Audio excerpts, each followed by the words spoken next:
जो राहत साहब की पूरी जिंदगी बताएगी।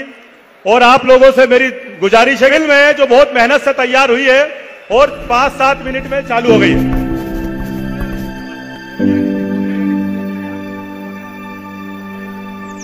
मेरे हुजरे में नहीं और कहीं पर रख दो।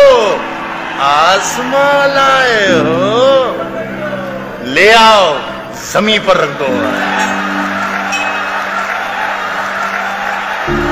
पेश हैं डॉक्टर जनाब राहत इंदौरी। खाब, दवा, जहर, जाम, क्या क्या है, मैं आ गया हूं, बता इंतजाम क्या क्या है।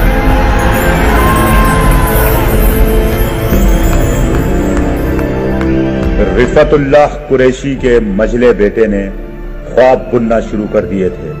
हालात ठीक नहीं थे, गुर्बत थी, तंग रास्ते थे, पर ख्वाब थे। पसीना था, मेहनत थी, लगन थी। उर्दू के कई अखबार रिसाले घर आया करते थे। बस यहीं से मैं गुजारिश करता हूं कि राहत कुरैशी का राहत इंदौरी करवट लेने लगा।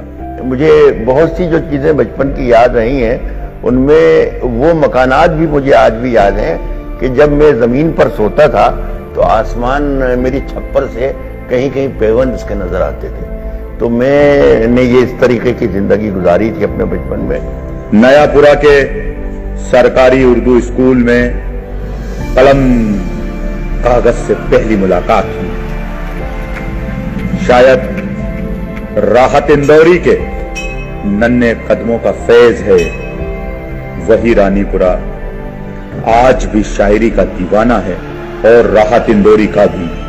किसने दस्तक दी है दिल पर, कौन है?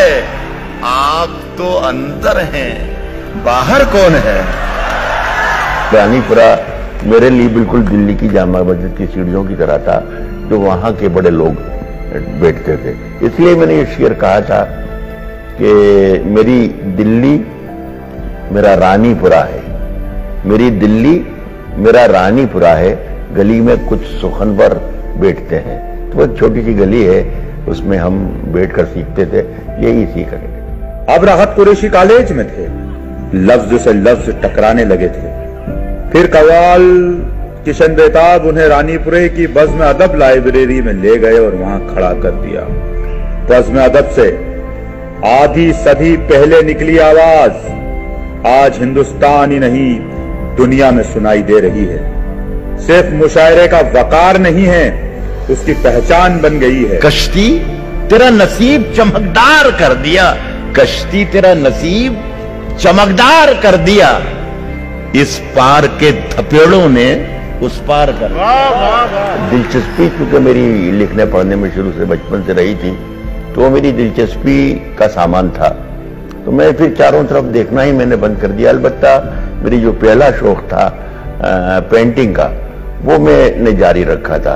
पेंटिंग कमर्शियल करता था, मेरा बिजनेस बन चुका था उस जमाने में। असल में शायरी और पेंटिंग मैं समझता हूँ ये दोनों जुड़वा बहनें हैं। किसी की एक लाइन है कि हर आदमी में होते हैं 10-20 आदमी, तो मेरे अंदर भी वो दोनों एक साथ पल रहे थे और एक साथ परवरिश पा रहे थे। तो ये दोनों एक साथ पल रहे थे और ये दोनों बरसों तक साथ रहे और बड़ा समझौता रहा, बड़ा कॉम्बिनेशन रहा, कोई लड़ाई झगड़ा नहीं हुआ।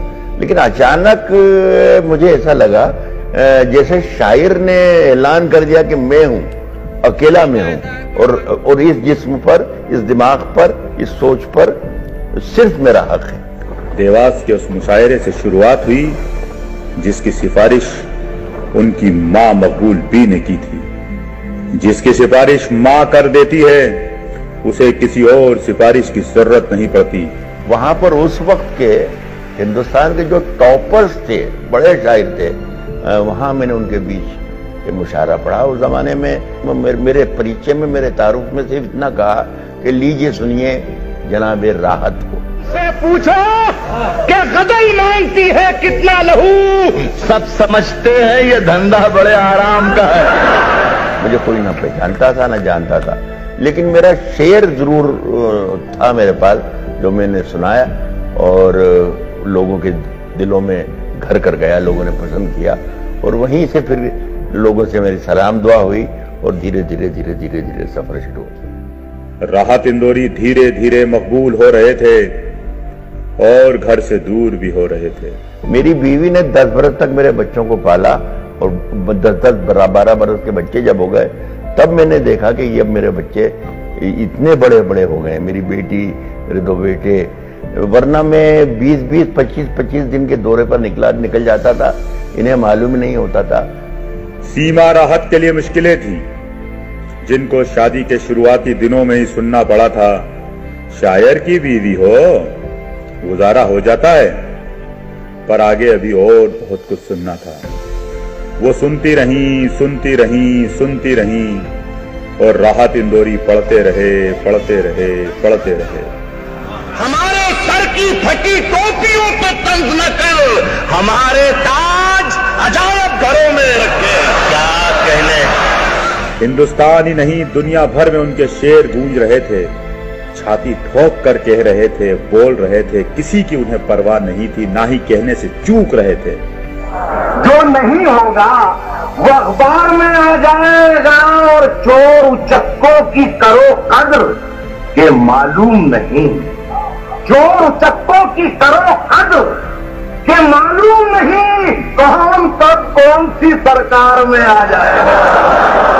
वक्त के बड़े बड़े सूरमाओं के सामने उन्होंने अपनी बात कही, और ऐसी कही कई बार हंगामा हो गया। लाल किले पर पढ़ने से उन्हें रोक दिया गया। नेता उनकी मजलिसों से, उनके मुशायरों से उठकर भागने लगे, पर वो बोलते रहे और अभी भी बोल रहे हैं। सभी का खून है शामिल, हिंदू, मुस्लिम, सिख, ईसाई, सभी का खून है शामिल यहाँ की मिट्टी में। किसी के बाप का हिंदुस्तान थोड़ी है।